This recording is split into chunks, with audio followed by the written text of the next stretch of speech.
Juan 11:25.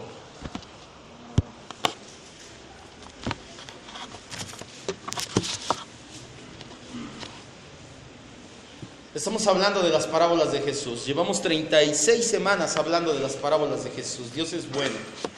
Dios es muy bueno. Me encanta predicar en series, en bloques, porque le damos continuidad a la enseñanza. De eso se trata. No se trata de tirar un árbol y darle de hachazos y hachazos y hachazos y te cansas. Se trata de sacarle filo al hacha y de 3 o 4 hachazos que caiga ese árbol. ¿A qué me refiero? No se trata de hablar de todo y no crezcas, sino de hablar un tema en específico, que lo vayas entendiendo y que salgas de aquí bendecido. Te aseguro que muchos de nosotros no se nos va a olvidar nunca que es una parábola. Se los he dicho tantas veces que yo creo que cuando lo digo dicen, ya lo sé, pero no importa, porque el día de mañana cuando estés leyendo tu palabra vas a decir, me acuerdo que esta es una comparación que utilizó Jesús. Eso es una parábola con el fin de darnos al menos uno o más puntos de enseñanza central, que es llevarnos siempre a la fuente que es Cristo. Juan 11:25, los dichos parabólicos en el Evangelio de Juan, dice la Biblia, le dijo Jesús, yo soy la resurrección y la vida, el que cree en mí, aunque esté muerto, vivirá. Cierre sus ojos y vamos a orar. Padre maravilloso, tú eres bueno, tú nos bendices con tu palabra una vez más, tu palabra es viva y es eficaz, jamás regresa a ti vacía. Como no regresa el agua literalmente en una gota hacia el cielo, así tampoco tu palabra jamás regresa a ti vacía. Siempre cumple el cometido por el cual tú la envías, Señor. Y no creemos que hoy sea la excepción. Hoy te bendecimos, Señor. Te rogamos que nos sigas dando de ese maná, que es la Escritura, que es Cristo en nosotros, la esperanza de gloria. Te bendecimos y te adoramos hoy y siempre, en Padre maravilloso. Amén. Estamos estudiando las parábolas de Jesús. En nuestro estudio de las parábolas el día de hoy veremos una que encontramos exclusivamente en el Evangelio de Juan. Jesús les dice, yo soy la resurrección y la vida. Este Evangelio, el Evangelio de Juan, se caracteriza por representar a Jesús de manera muy diferente que en los otros 3 evangelios. Ponga mucha atención. Mateo, si tú lees Mateo, presenta a Jesús como el rey.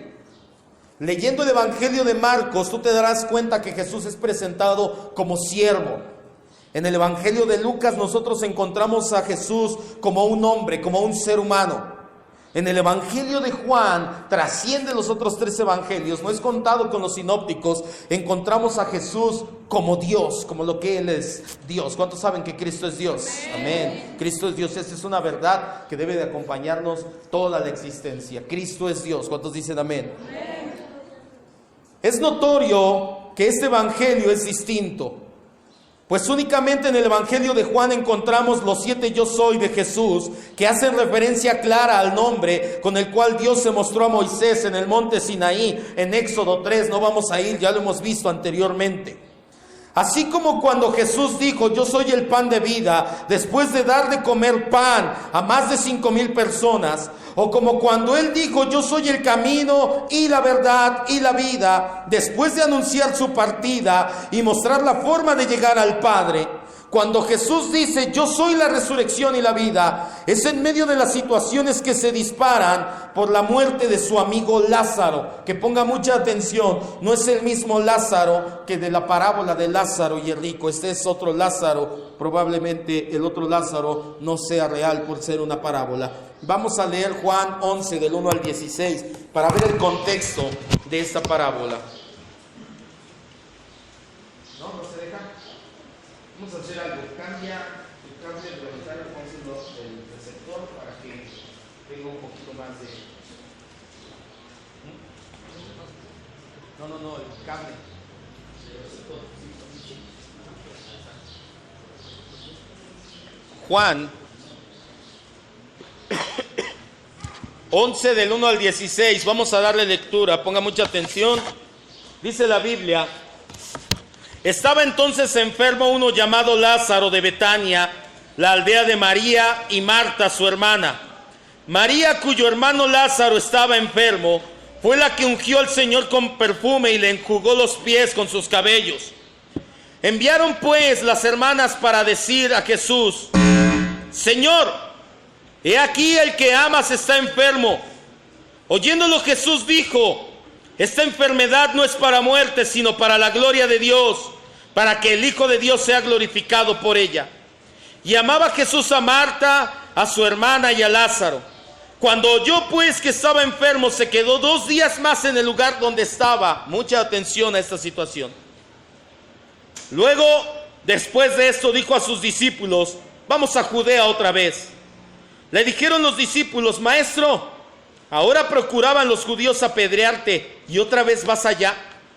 Respondió Jesús: ¿no tiene el día 12 horas? El que anda de día no tropieza, porque ve la luz de este mundo. Pero el que anda de noche tropieza, porque no hay luz en él. Dicho esto, les dijo después: nuestro amigo Lázaro duerme, mas voy para despertarle. Entonces sus discípulos dijeron: Señor, si duerme sanará. Pero Jesús decía esto de la muerte de Lázaro, pues ellos pensaron que hablaba de reposo del sueño. Versículo 14. Entonces Jesús les dijo claramente: Lázaro ha muerto, y me alegro por ustedes de no haber estado allí para que crean, mas vamos a él. Dijo entonces Tomás, llamado Dídimo, a sus condiscípulos: vamos también nosotros para que muramos con él. El contexto de cuando Jesús dice: yo soy la resurrección y la vida, es en la muerte de su amigo Lázaro. Vemos que Jesús estaba lejos de Betania, la ciudad donde Lázaro vivía, y murió. Él les dice a sus discípulos, le mandan decir: Lázaro está enfermo, y le dicen sus discípulos: vamos, él todavía tarda en ir. En los versículos 4, vamos a leer el versículo 4, después brincamos al 21 y al 37 para completar. Dice: oyendo Jesús dijo: esta enfermedad no es para muerte, sino para la gloria de Dios, para que el Hijo de Dios sea glorificado por ella. Versículo 21 dice: y Marta dijo a Jesús: Señor, si hubieras estado aquí, mi hermano no habría muerto. Versículo 37 dice: algunos de ellos dijeron: ¿no podía este que abrió los ojos al ciego haber hecho que también Lázaro no muriera? En estos 3 versículos encontramos una poderosa enseñanza. Escuche bien: Dios tiene todo bajo control. ¿Cuántos dicen amén? Dios tiene todo bajo control. Recientemente, estudiando la serie de enseñanzas el día miércoles, los nombres de Dios, vimos Jehová Jireh. Por medio de este nombre entendimos una doctrina olvidada en mucho tiempo en el círculo evangélico, que es la providencia de Dios. La doctrina de la providencia dice básicamente esto: Dios controla todo en el universo. No hay nada en el universo que Dios no controle. Y le dije que desde una galaxia o una vía láctea, la galaxia, hasta un átomo más pequeño, Dios tiene todo controlado en el universo. No hay nada que Él no controle. Lo hace por medio de nuestras buenas y malas decisiones. ¿Ha leído la vida de Sansón? ¿Cuántos han leído la vida de Sansón?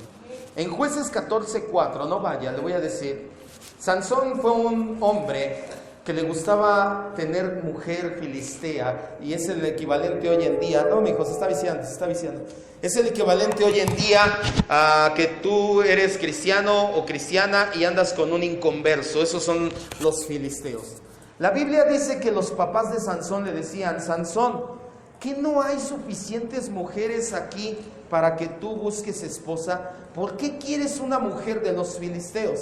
Y en Jueces 14:4 dice la Biblia: pero sus papás no entendían que esto venía de parte de Jehová, porque buscaba ocasión contra los filisteos. Sansón tomó malas decisiones. Sansón no hizo lo correcto delante de Dios. Sansón se aferró a su propia voluntad de ir y buscar una mujer que no era de su pueblo, una filistea. Pero aún encima de su decisión, Dios tiene todo controlado. ¿Por qué? Porque tiempo después Dios acaba con muchos de esos enemigos del pueblo del Señor. Aún también Dios controla todo por medio de métodos naturales, como la lluvia o las estaciones del año. aún por encima del diablo mismo. Es que el diablo me pone tropiezos para caer porque soy cristiano. Sí, tal vez, pero ¿sabes quién le dio permiso? Dios. ¿Para qué? Para que tú reflejes a Cristo que está en ti, y a pesar de que te pongan tropiezos, tú puedas decir: Dios es bueno, Dios dio, Dios quitó, bendito sea el nombre del Señor, como dijo Job. No hay nada que nosotros como simples humanos podamos hacer para forzar la voluntad de Dios. La enfermedad y muerte de Lázaro es ejemplo de ello. Por supuesto que Dios mismo pudo evitar que enfermara. ¿Que Dios no pudo evitar que enfermara a Lázaro? Sí. ¿O cree que no podía evitar que Lázaro se enfermara? ¿Cree que Dios no puede evitar que me enferme yo o usted? Sí. ¿Por qué no lo hizo con Lázaro, no lo hace con nosotros a veces? Porque está en su soberanía, es cosa que solamente Él sabe cuándo sí y cuándo no. Por supuesto que Jesús pudo llegar días antes y evitar que muriera. ¿Por qué Jesús, cuando le avisaron y le dijeron: maestro, vienen y dicen que tu amigo Lázaro está muerto, no dijo: vámonos con Lázaro? Y antes de que Lázaro muera, ¿sabes qué? Voy a orar por ti, Lázaro, y ya, te levantas, ni siquiera vas a morir, no estás enfermo. ¿Qué dice en el versículo 4? Vamos a leer el 11:4 nuevamente. Esta enfermedad no es para muerte, sino para que Dios sea, ¿qué? Glorificado, para la gloria de Dios. ¿Pudo Dios evitar que Lázaro muriera? ¿Pudo Jesús evitarlo también tiempo antes? Por supuesto que sí. Sin embargo, las cosas pasan como Dios lo tiene ordenado que pasen. No hay nada que nosotros como simples seres humanos podamos hacer para evitar la voluntad de Dios. ¿Cree que usted y yo podamos hacer algo cuando Dios determina para evitar su voluntad? Pasaba algo a partir de la Edad Media para acá, hablando de la voluntad de Dios, sobre todo en el círculo católico, apostólico, romano, y ahorita ya no se da tanto, ya no siguen mucho esa doctrina, pero decían que el control de la natalidad, ojo, estoy hablando en el matrimonio, el control de la natalidad era lo que Dios dispusiera, que no podías utilizar ningún método anticonceptivo, que tenías que tener los hijos que Dios te mandara. ¿Cuántos hijos tuvo? Por ejemplo, mi abuelita materna tuvo 8 y mi abuelita paterna tuvo 9. La abuelita de mi esposa tuvo 16 hijos. ¿18? Se me quedé corto, estaba matando otros 2 antes de tiempo. 18. ¿Cuántos hijos tuvieron nuestros papás, cuántos hermanos nuestros abuelos? ¿También 18 hijos? Dios eterno. Yo con 2 ya estoy pariendo chayotes. Ay, imagine. Por eso cada vez que veo a Alex lo saludo con un respeto tremendo. Alex, mis respetos, hermano. 5 en esta época. Ahora, ¿sabe cuál era la situación que decían? Tú no te puedes controlar. Los hijos que Dios te mande son los que vas a tener. Pregunta: si yo me controlo, tomamos un método de natalidad, de control en la natalidad, ¿Dios no podrá actuar por encima de ese método? Sí. ¿Cuántos nos dicen: ay, yo soy hijo del dispositivo? Pues es que tenían dispositivo, pero aquí estoy. No, yo soy de las pastillas y yo de este método. Y aún se han dado los casos en el que la mujer se opera o el hombre se opera y salen embarazados. Ahora, ¿hay algo que tú y yo podamos hacer para frustrar la voluntad de Dios? Jamás, nunca hay nada. Así tú estés tomando malas decisiones, así tú parezcas Sansón y vas y te aferras con una filistea, tú no sabes Dios que quiera tomar ocasión con esa mala decisión. Ojo, eso no te libra de tus consecuencias y no quiere decir que no es tu responsabilidad, pero aún Dios tiene control de todo eso. No importa cómo van las cosas en nuestra vida, pues todo es parte del plan de Dios.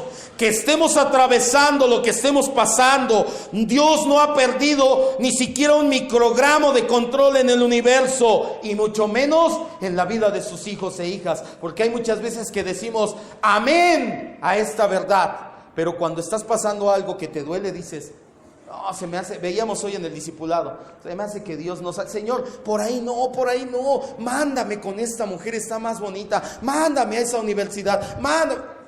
Pensamos que Dios perdió el control, cuando Dios tiene el control total del universo y mucho más de sus hijos e hijas.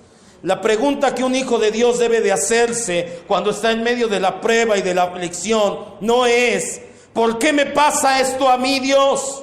La pregunta que de verdad debemos hacernos es: ¿cómo puedo glorificarte en medio de esta situación que estoy pasando? Jesús dice en el versículo 4, esta enfermedad no es para muerte, sino ¿para qué?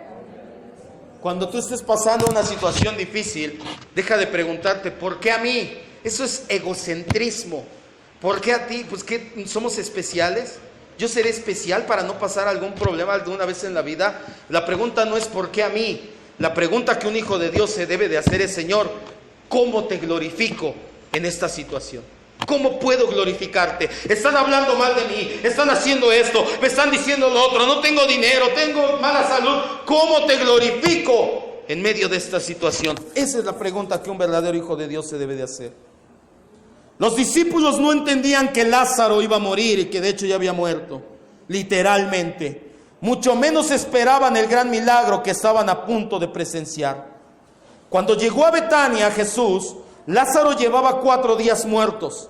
Eso es su encuentro con la hermana de Lázaro, que Jesús pronuncia sus poderosas palabras. Sin embargo, antes de hacerlo, vemos que Marta se comportó como muchos cristianos lo hacemos en la actualidad. Vamos a leer Juan ahora del 11, del 17 al 24. Jesús viaja a Betania, ahora sí para ver a su amigo Lázaro. Y a Marta, su hermana de Lázaro, es a la que le dice estas palabras que trascienden en la eternidad. Pero fue en medio de esta situación. Vino pues Jesús y halló que hacía 4 días que Lázaro estaba en el sepulcro. Betania estaba cerca de Jerusalén, como a 15 estadios, y muchos de los judíos habían venido a Marta y María para consolarlas por su hermano. Entonces Marta, cuando oyó que Jesús venía, salió a encontrarle, pero María se quedó en casa. Y Marta dijo a Jesús: Señor, si hubieras estado aquí, mi hermano no habría muerto. Ya entendimos el hubieras, no es el hubiera. ¿Dios tenía todo bajo control? Sí. Versículo 22. Mas también sé que ahora todo lo que pidas a Dios, Dios te lo dará. Jesús le dijo: tu hermano resucitará. Marta le dijo: yo sé que resucitará en la resurrección en el día último. Qué espiritual Marta, Le dice: tu hermano resucitará. Y Marta da una respuesta bien espiritual. Ahorita vamos a analizar su respuesta. Marta le dijo: yo sé que resucitará en la resurrección en el último día. Jesús le dijo: yo soy la resurrección y la vida. El que cree en mí, aunque esté muerto, vivirá. Y todo aquel que vive y cree en mí, no morirá eternamente. ¿Crees esto? Le dijo: sí, Señor, yo he creído que tú eres el Cristo, el Hijo de Dios que has venido al mundo. Vamos a ver un poquito acerca de Marta. Encontramos más de ella. No quite su dedo de ahí o su separador y vaya a Lucas 10, 38. Marta se comportó como muchos cristianos se comportan o nos comportamos, para que no digan. Y esta vez no es en Corea y en Japón, ya no son los chinos, ya dijimos que los chinos no. Es que siempre, eso pasa en la iglesia en China. No, eso pasa en la iglesia en México. Y ya no vamos a decir los chinos. Vamos a decir, eso pasa en la iglesia de Corea, de Japón, todos son iguales. No. Lucas 10:38. Escuche lo que dice la escritura. Aconteció que yendo de camino entró a una aldea y una mujer llamada Marta, si es la misma Marta, sí, lo recibió en su casa. Ella tenía una hermana que se llamaba María, sí, es la misma María y Marta, hermanas de Lázaro, la cual sentándose a los pies de Jesús oía sus palabras. Pero Marta se preocupaba con muchos quehaceres y acercándose dijo: Señor, ¿no te da cuidado que mi hermana me deje servir sola? Dile pues que me ayude. Respondió Jesús y le dijo: Marta, Marta, afanada y turbada con muchas cosas, pero solo una cosa es necesaria, y María ha escogido la buena parte, la cual no le será quitada. Marta es la perfecta representación de un cristiano religioso, un cristiano más interesado en hacer cosas para Dios que en Dios mismo. Es el tipo de cristianos que quieren actividad religiosa todo el tiempo, Que es que tiene que haber más oración en la iglesia, tiene que haber culto de jóvenes, tiene que haber culto de varones, tiene que haber culto de todo, tiene que haber tenemos que venir a orar en las mañanas a las del 7 a 9, tenemos que orar todos los días en la noche, tenemos que tener un montón de actividades, pastor, porque si no, ¿cómo vamos a crecer? ¿Sabes qué es? Religiosidad, porque no puedes ajustar tu vida por tú mismo a la vida que Dios quiere, y entonces buscas llenar ese vacío con un montón de actividades religiosas que no es lo mismo que preocuparte por Dios. Es el tipo de cristianos que quieren actividad religiosa todo el tiempo, porque en su vida no hay un cambio real y duradero. Quieren suplir el afán y la turbación espiritual con actividades, cuando solo una cosa es necesaria, y es descansar a los pies de Cristo. Se lo he puesto ese ejemplo muchas veces, y le he dicho que Marta, estaban en la casa, lo acabamos de leer, Marta está trabajando, haciendo el quehacer, lavando los platos, barriendo, trapeando para que se vea bonita la casa. María está a los pies del Señor. El Señor quiere un vaso con agua, y le dice: Marta, y Marta pasa, ahorita regreso, Marta, y Marta no le hace caso. ¿Por qué? Porque está ocupada en su rollo, en lo espiritual, en lo religioso. Pero María está a sus pies, y cuando el Señor le dice: María, tráeme un vaso con agua, ¿qué crees que va a hacer María? Voy por lo que Dios me ordena, le traigo su vaso con agua, ten, Señor. ¿Y dónde crees que va a estar María después? A los pies de Cristo nuevamente. De eso se trata, de descansar en Cristo. ¿Cuántas cosas son necesarias? Le dice Jesús. Una cosa, solamente una cosa es necesaria: descansar, permanecer a los pies de Jesús. Jesús le dice a Marta lo que va a pasar. Regresemos a Juan.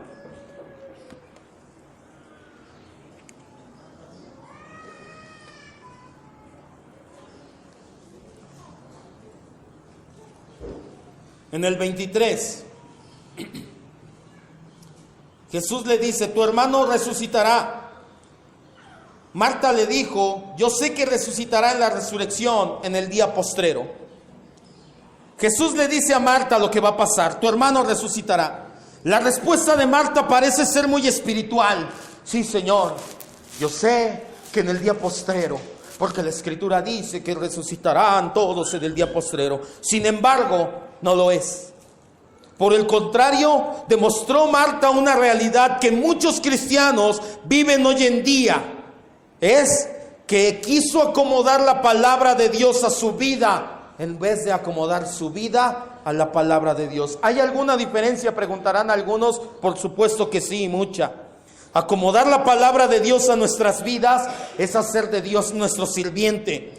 Cuando nosotros acomodamos nuestras vidas a la palabra de Dios, hacemos de Dios nuestro amo, Señor y dueño. Por ejemplo, cuando tú quieres acomodar la palabra de Dios a tu vida, utilizas frases como: ¿qué tiene de malo pecar poquito? La perfección viene hasta la glorificación, porque ese cristiano viene al discipulado y vio el tema de la glorificación. Y dice: el pastor dijo que vamos a dejar de pecar hasta que seamos glorificados. Yo por eso tengo mi detallito. Yo no dije eso. La Biblia no dice eso.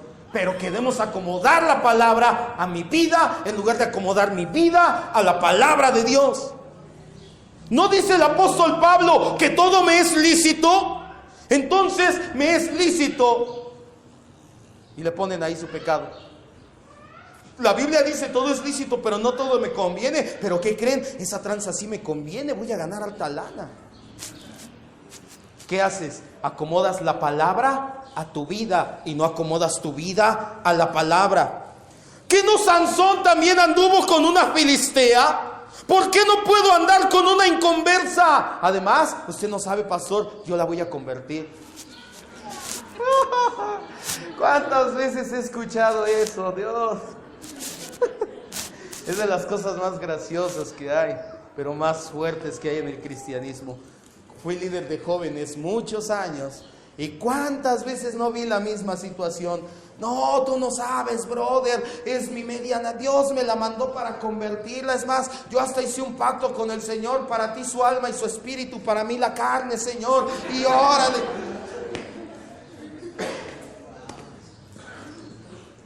Después de 3 meses, no los vuelves a ver en la iglesia.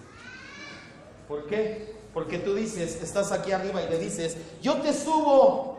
¿Y sabes dónde terminas? Abajo. Pero es que Sansón también anduvo con una filistea y era el plan del Señor. No acaba de decir, pastor. Estás acomodando la palabra a tu vida en lugar de acomodar tu vida a la palabra. 1 Corintios 6 dice, no te unas a yugo desigual. No dice a veces, dice nunca. Dicen, David también adulteró y era rey. ¿Qué se puede esperar de mí? Acomodas tu vida a la palabra nuevamente. La palabra a tu vida. No me juzguen, solamente soy un ser humano. Jesús dijo, la carne es débil. ¿Sabes cuándo dijo eso Jesús? Cuando estaba orando, cuando fue un poco antes de ser entregado, les dice, vengan, vamos a orar. Y ve a Jacobo, a Juan y a Pedro y les dice, despiértense, no se duerman, pónganse a orar. Regresa y los ve otra vez dormitando, despierten y regresa y dice, ya duérmanse, ya. La carne es débil, están cansados, les está diciendo, pero acomodamos la palabra a nuestra conveniencia y digo, ay, es que yo caí porque la carne es débil. Una vez, pero llevas 34 veces, no te pases. Jehová es mi proveedor, yo por eso reclamo mis bendiciones. El Señor se hizo pobre para que yo sea rico. Yo declaro mi sanidad porque por sus llagas fuimos sanados, y cosas por el estilo la utilizan como Marta. Jesús le responde a Marta. Vamos a leer versículo 25.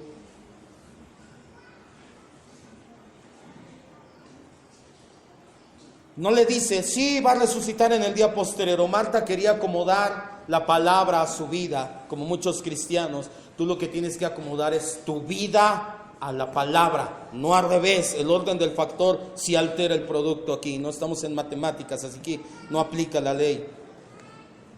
Yo soy la resurrección y la vida.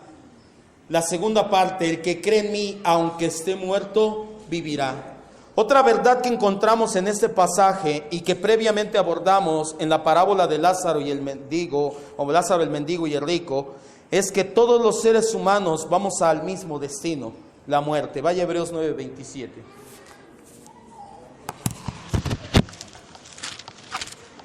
El que cree en mí, aunque esté muerto, gracias, vivirá. ¿De qué habla? De la muerte. Todos vamos a pasar por el mismo destino, la muerte. Hebreos 9:27.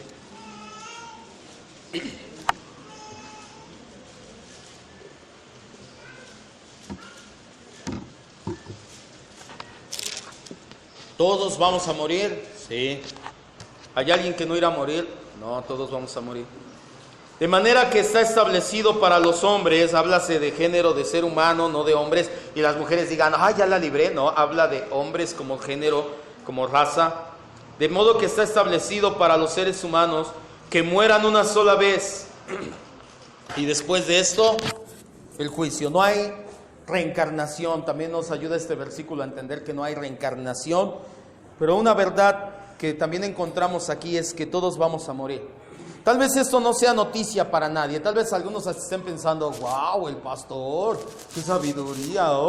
Mira, encontré el hilo negro, todos vamos a morir. Más que una ley natural de la vida, es una consecuencia espiritual por el pecado.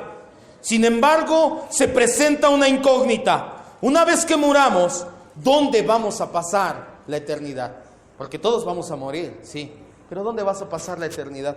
Esa es la pregunta. Solo hay dos opciones: vida eterna o condenación eterna, que según Apocalipsis 21:8 es la muerte segunda. Escuche bien, aquellos que nacen 2 veces solo mueren una vez. Los que nacen solo una vez mueren 2 veces. ¿A qué me refiero con nacer 2 veces? Nacer de nuestra madre naturalmente y nacer de nuevo espiritualmente. ¿Qué le dice Jesús a Nicodemo? Es necesario que te portes bien. Es necesario que le eches ganas. Es necesario que hagas buenas obras. ¿Qué le dijo? ¿Es necesario qué? ¿Y qué le dice Nicodemo? ¿Cómo puedo entrar en el vientre de mi madre? ¿Se imaginan? ¿No está Reina? No, ¿verdad? Bueno, ¿se imaginan a Ale, por ejemplo, ahorita que corriera con la hermana Susana y le dijera, mamá, déjame entrar otra vez? Yo creo que la hermana, y está ahí su mami, las dos de cachetax, después la loca. ¿Se refería a eso? ¿Se refiere a qué? La regeneración espiritual. Las personas que nacen dos veces, naces de la carne y que naces espiritualmente, solo vas a morir una vez. Y después de esto, glorificación. Las personas que solamente nacen una vez y jamás les interesa saber nada de Dios, de su palabra, de Cristo, de la obra de la cruz del Calvario, nacen una vez, pero van a morir dos veces. La primera aquí físicamente y la segunda el lago de fuego, que es la muerte segunda, dice la Biblia. La palabra resurrección, vamos a regresar nuevamente a Juan. Pero antes denle un aplauso a Cristo, Dios es bueno.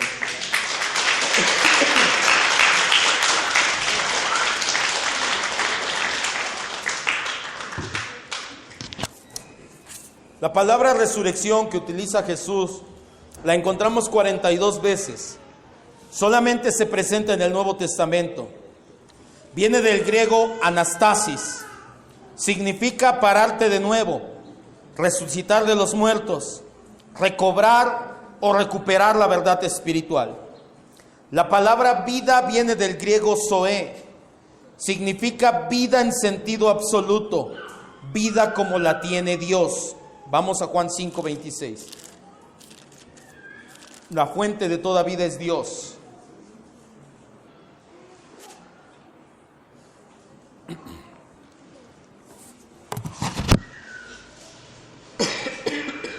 Juan 5:26. La palabra vida del griego zoe significa vida como la tiene Dios. Dios es el único ser que tiene vida en sí mismo. Todos los demás seres vivos dependemos de Dios para esa vida que nosotros tenemos. Juan 5:26 dice, porque como el Padre tiene vida en sí mismo, así también ha dado el Hijo tener ¿qué? Vida en sí mismo.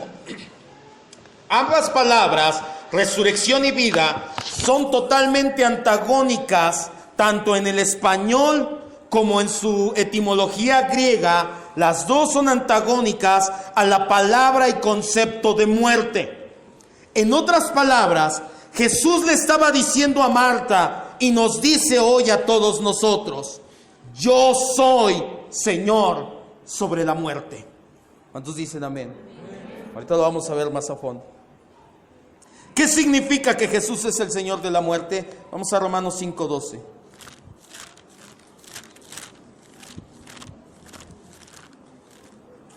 Y lo acabamos de leer, está escrito que todos mueran una sola vez.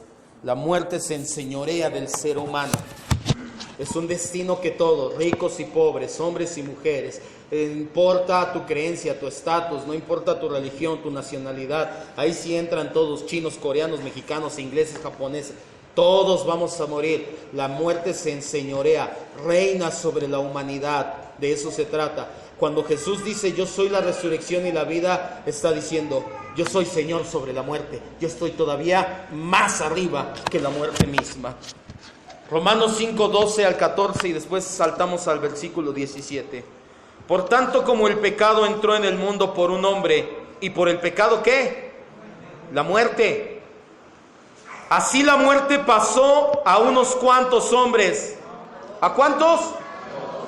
A todos. Todo mundo muere, todo mundo va a morir, por cuanto todos pecaron. Pues antes de la ley había pecado en el mundo, pero donde no hay ley no se inculpa de pecado. No obstante, reinó ¿quién?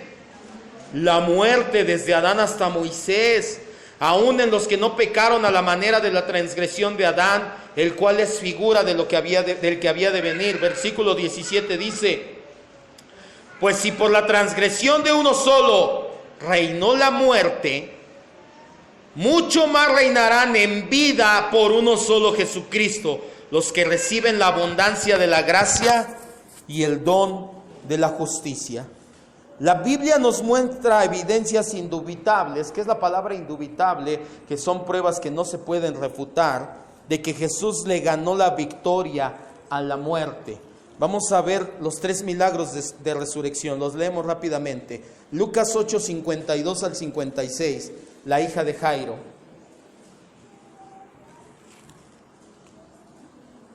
Jesús hace 3 milagros de resurrección cuando está aquí en su ministerio terrenal. ¿Quién puede resucitar a alguien si no es Señor de la muerte? ¿Cómo puedes tener potestad, dominio? ¿Cómo puedes enseñorearte o levantar a alguien de la muerte si no tienes potestad y dominio sobre la muerte? Lucas 8, 52 al 56. Lloraban todos y hacían lamentación por ella, pero dijo: no lloren, no está muerta, sino que duerme. Y se burlaban de él sabiendo que estaba muerta. Mas él, Jesús, tomándola de la mano, clamó diciendo: muchacha, levántate. Nada que ver con los circo, maroma y teatro que hacen hoy en día, que prenden y apagan las luces y empiezan a soplar y ya siento la unción y no pasa nada. Ahí Jesús, ¿qué dijo? Nada más tomó su mano y le dijo: muchacha, levántate. Y la que estaba muerta, dice, entonces su espíritu volvió e inmediatamente se levantó, y él mandó que se le diera de comer. Sus padres estaban atónitos, pero Jesús les mandó que no dijeran a nadie lo que había sucedido. ¿Te imaginas? Jesús llega a un funeral de la hija de Jairo. Toda la gente sabe que está muerta, está en el féretro. Sus padres están tristes y dicen: mi hija murió. Y Jesús les dice: no está muerta, duerme. La gente se burla de él. Pero ¿te imaginas después a sus padres ver que Jesús la toma de la mano y se levanta? ¡Wow! El hijo de la viuda de Naín. Lucas 7, del 11 al 16.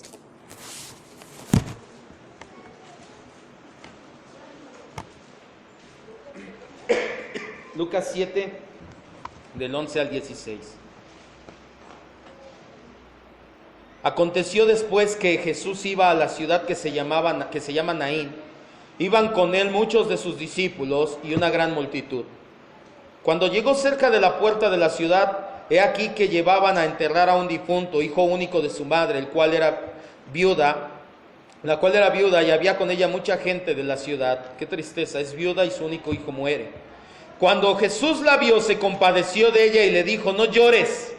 Y acercándose tocó el féretro, y los que llevaban se detuvieron, y dijo: joven, a ti te digo, levántate. Entonces se incorporó el que había muerto y comenzó a hablar, y lo dio a su madre. Y todos tuvieron miedo y glorificaban a Dios, diciendo: un gran profeta se ha levantado entre nosotros, y Dios ha visitado a su pueblo. El tercer milagro de resurrección lo vemos en Juan 11, versículos 43 y 44, es el pasaje que estamos estudiando, la resurrección de Lázaro.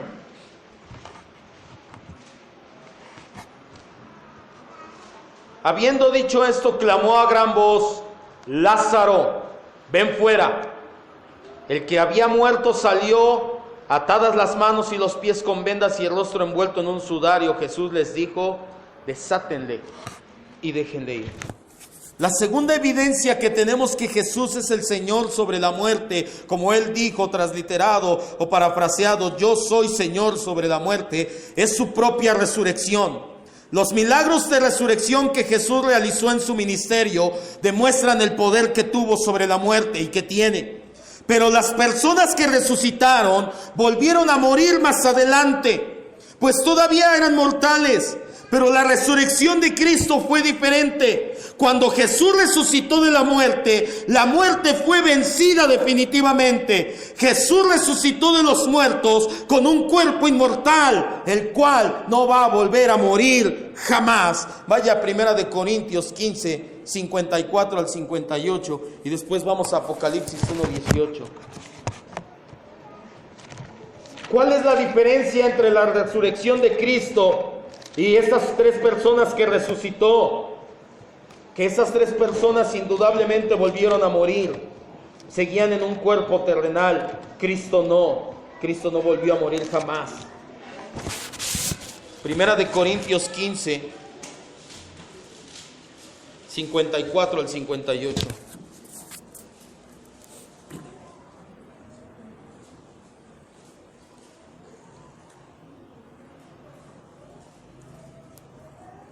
Ya lo tenemos.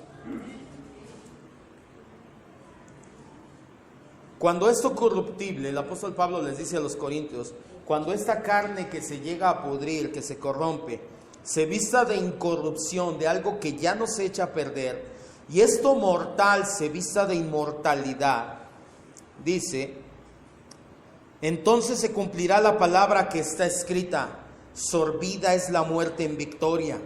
¿Dónde está, oh muerte, tu aguijón? ¿Dónde, oh sepulcro, tu victoria? Ya que el aguijón de la muerte es el pecado y el poder del pecado es la ley. Versículo 57. Mas gracias sean dadas a Dios que nos da la victoria por medio de nuestro Señor Jesucristo. Así que, hermanos míos amados, estén firmes y constantes, creciendo en la obra del Señor siempre, sabiendo que tu trabajo en el Señor no es en vano. Todos los que trabajamos, y no se refiere a ministrar, sino a tu vida cristiana, en todos los que trabajamos en el Señor, vamos a tener un pago. ¿Riquezas?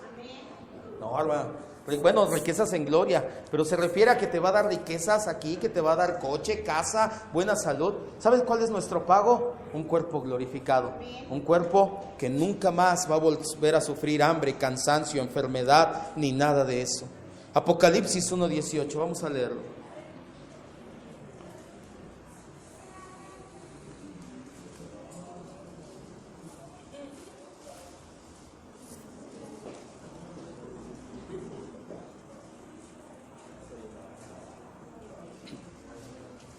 Apocalipsis 1:18, escuche, la resurrección de Cristo demuestra que Él es Señor sobre la muerte.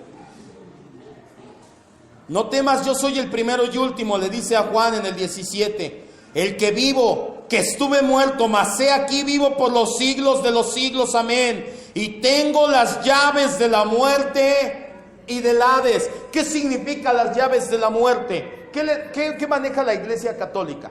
No es verdad esto que le voy a decir, pero según quién da acceso al cielo, porque tiene ¿qué? Las llaves del reino. Entonces ellos dicen, tú llegas allá con San Pedro, y si San Pedro te deja pasar, ya la hiciste.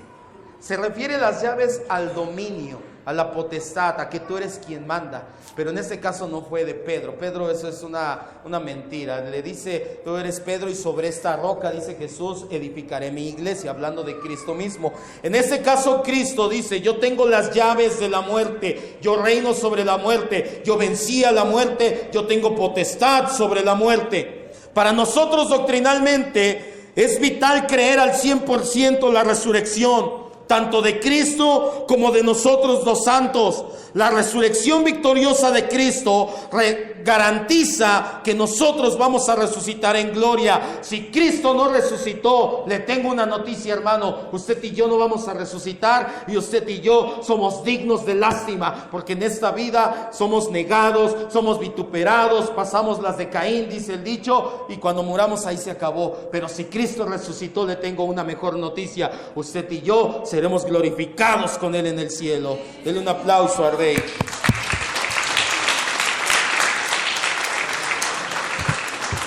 Negar que Cristo resucitó es decir que la muerte puede más que Él. Pero la muerte no pudo, no puede, ni podrá nunca vencer a nuestro Cristo. Cuando Pablo dice sorbida, es el griego katapino, significa consumida, acabada la muerte en victoria. ¿Quién venció a la muerte? Cristo solamente. Tal fue el impacto de la resurrección de Cristo que en todo el libro de Hechos leemos esta verdad predicada por los apóstoles. Ellos no predicaban el reino, ellos no predicaban prosperidad, ellos no predicaban milagros y señales, estos los acompañaban. No predicaban un plan maravilloso, ellos predicaban perdón de pecados y la resurrección de Cristo. Además, la resurrección de Cristo partió la historia de la humanidad en antes y después de Cristo. ¿En qué año vivimos? 2015, ¿qué? ¿Después del nacimiento de Cristo? Después de la resurrección de Cristo. Ese es el año en que vivimos, no en el del nacimiento de Cristo. No fue su nacimiento, sino la resurrección, la que partió la historia de la humanidad. Una vez exclamado este dicho parabólico, regresemos a Juan, ya vamos a terminar, no se preocupe.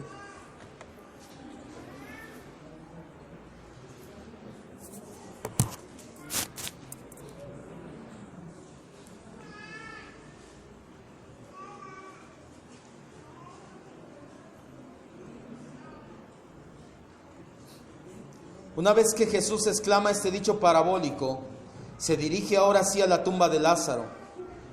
Al llegar a la tumba es recibido por María, la hermana de Lázaro y de Marta. Jesús se estremece en espíritu y se conmueve hasta el llanto. Juan 11 del 33 al 35 dice: Jesús entonces, al verla llorando y a los judíos que la acompañaban también llorando, se estremeció en espíritu, se conmovió y dijo: ¿Dónde le pusieron? Le dijeron: Señor, ven y ve. Y Jesús lloró. Esto nos habla de que por supuesto que a Dios le importa todo lo que nos pasa.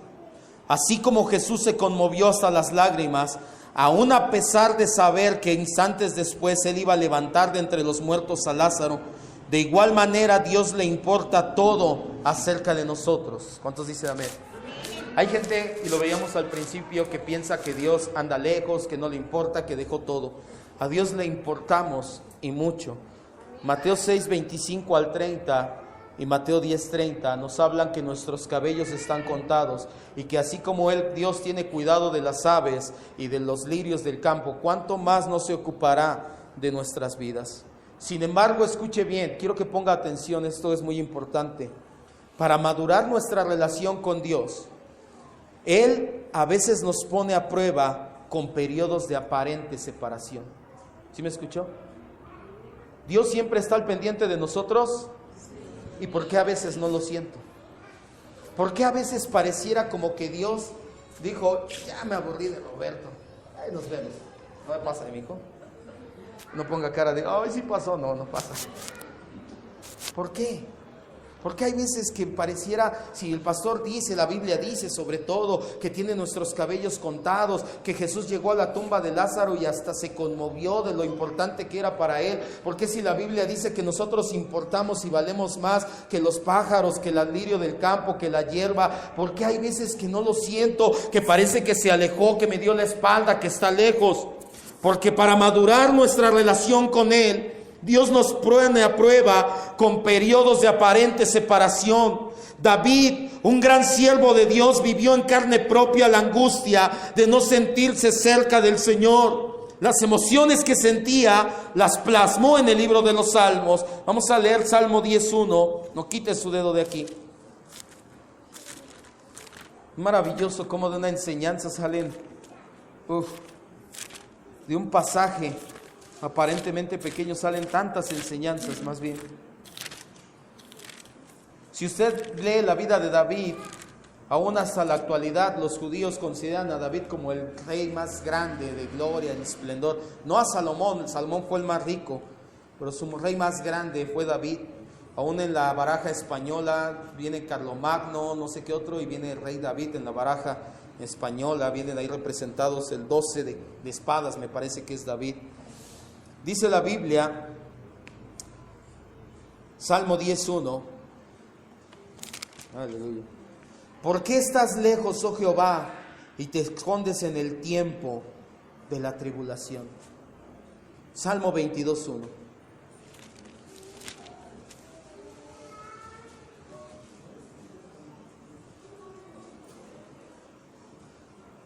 Dios mío, ¿por qué me has desamparado? ¿Por qué está tan lejos de mi salvación? Estás tan lejos de mi salvación y de las palabras de mi clamor. ¿Por qué te oro, clamo a ti y parece que no respondes? Y Salmo 43:2. ¿Dónde está Javier? Ayúdame, Javier. Salmo 43:2. Porque tú eres el Dios de mi fortaleza, ¿por qué me has desechado? ¿Por qué andaré enlutado en la opresión del enemigo? David, Quiero que cierre sus ojos y escuche esto que le voy a decir.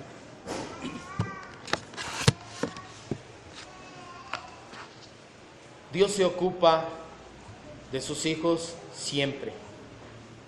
¿Por qué a veces pasamos tiempos en los cuales parece que Dios se alejó, se fue a otra galaxia? Al cabo Él puede viajar inmediatamente de un lado a otro. Se fue a China a cuidar a los chinos y nos dejó aquí a los mexicanos solos. ¿Por qué parece que Dios se alejó de nosotros? No es así. ¿Sabes cómo va a madurar tu relación con Dios? Cuando deje de ser una relación basada en emociones y en sentimientos. Hoy lo veíamos en el discipulado. La gente cuando Jesús le da de comer, la gente lo sigue y Jesús les dice: ustedes no me siguen, sino porque les di de comer, tenían hambre y comieron.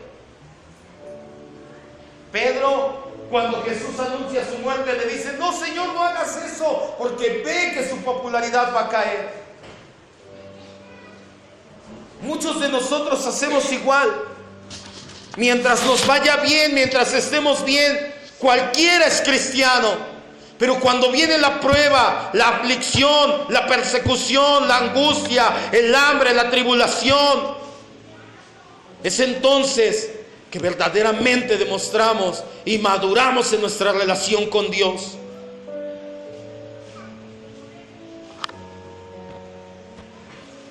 Dejemos de quejarnos, de preguntarnos por qué a mí, como te dije al principio, y pregúntate: ¿cómo puedo glorificarte, Señor, por medio de esta prueba? Jesús lo hizo. Jesús lo dijo claramente. Su enfermedad no es de muerte y se refería a que iba a resucitar. Pero sobre todo esto va a pasar para que Dios sea glorificado. Cuando Jesús dice: yo soy la resurrección y la vida, Él está diciendo que Él es el Señor sobre la muerte. Él está diciendo que tenemos asegurado nuestro futuro en gloria. Pero los cristianos de hoy en día, egocéntricos, ponemos la mirada en el aquí y el ahora. Ponemos la mirada en las cosas materiales. Y cuando las cosas de aquí y ahora no nos salen, queremos tirar la toalla y salir por la puerta. Ponemos el clásico pretexto: cuando no era cristiano me iba mejor. Cuando Dios está permitiendo y pasándote por este periodo de prueba para madurar tu relación con Él. Cuando somos perseguidos, cuando somos angustiados, cuando somos vituperados, es cuando más nos metemos con Dios. Y no me vas a dejar mentir. El día que tuviste tus problemas más grandes como cristiano, es el día que ahí sí estábamos de rodillas desde temprano hasta tarde diciéndole: Señor, te amo, ayúdame. Lo que no hiciste cuando te iba bien, lo que no hiciste cuando tenías prosperidad, cuando tenías las cosas bien, porque decías: no tengo tiempo, no tengo ganas, ¿para qué si Dios está conmigo? Cuando llegó la prueba, sí lo hiciste. ¿Sabes cuál es el resultado? Tu relación con Dios se madura. Dios se preocupa por nosotros, sí. Jesús lloró al ver la aflicción de sus amigas y amigos. Y no creas tampoco, no somos antropocéntricos, que Dios está llorando en el cielo por ti. No. Pero por supuesto que está con su mirada puesta en nosotros. Quiero preguntarte algo el día de hoy. Cierra sus ojos. ¿Qué estás esperando para avivar tu relación con Cristo? ¿Más prueba? ¿Más angustia? ¿Estás esperando que tu hermano Lázaro muera? ¿Que te sea quitado lo más valioso? Cuando Abraham fue probado en el monte Moriah, fue una situación parecida. Entrégame a tu hijo, a tu único, a Isaac. Y fue en medio de la prueba que Abraham maduró su relación con Dios y dijo: aquí está, Señor. Hoy Dios viene y nos dice: entrégame a tu hijo. Y le decimos muchas veces: no, gracias. es mío. Un verdadero discípulo se niega a sí mismo y dice: nada es mío, todo es del Señor. Usted no sabe, pastor, llego cansado, trabajo toda la semana y me pide que llegue temprano al discipulado, como usted no hace nada. Entrégame a tu hijo, a tu Isaac. Usted no sabe, es mi día de descanso. Entrégame a tu Isaac. No es tu tiempo, no es tu vida. Nada es tuyo. Si verdaderamente eres un discípulo y te has negado a ti mismo, entiendes que nada es tuyo, todo le pertenece a Él. Porque el que quiera perder su vida, el que pierda su vida, la hallará. Y el que busque su propia vida, la perderá. Solamente para terminar, la resurrección de Lázaro es el ejemplo perfecto de la soberanía de Dios en la salvación. Primero, y Jesús lo dice, es para que Dios sea glorificado, al igual que nuestra salvación, pues nosotros sin merecerlo y sin ser alguien digno, Dios nos hace dignos. Eso es porque Dios merece ser glorificado. Segundo, fue la palabra, y únicamente la palabra. Jesús no oró, no lo tocó, no lo ungió. Jesús le dijo: Lázaro, sal fuera. Fue la palabra la que trajo vida a Lázaro. De igual forma es la palabra del Evangelio la que nos lleva a nacer de nuevo. Tercero, Lázaro estaba completamente muerto. No como muchos predican que estamos heridos de muerte.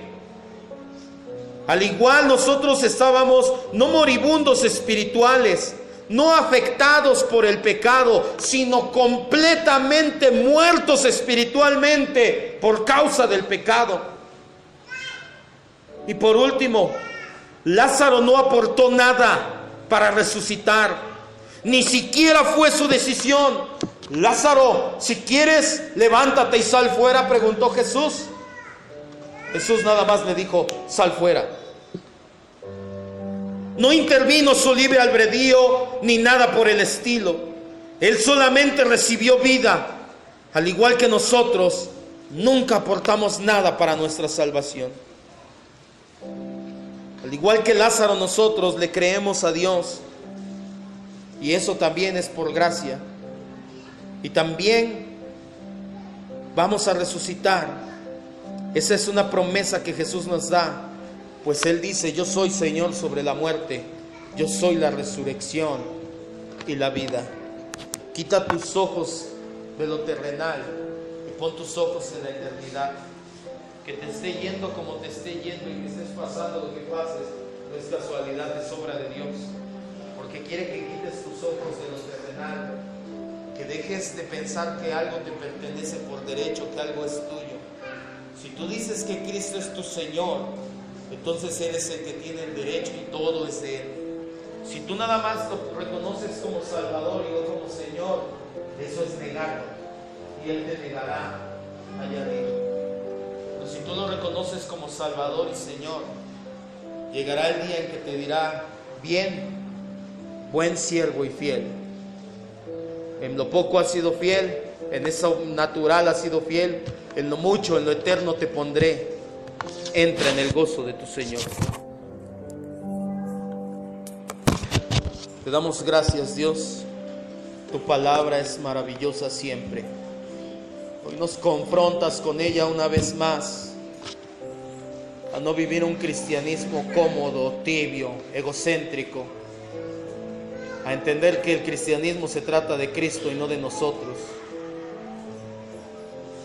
Tu palabra jamás regresa vacía, Señor, y está cumpliendo el cometido en los corazones de mis hermanos como lo hizo en el mío. Y te agradecemos por ello.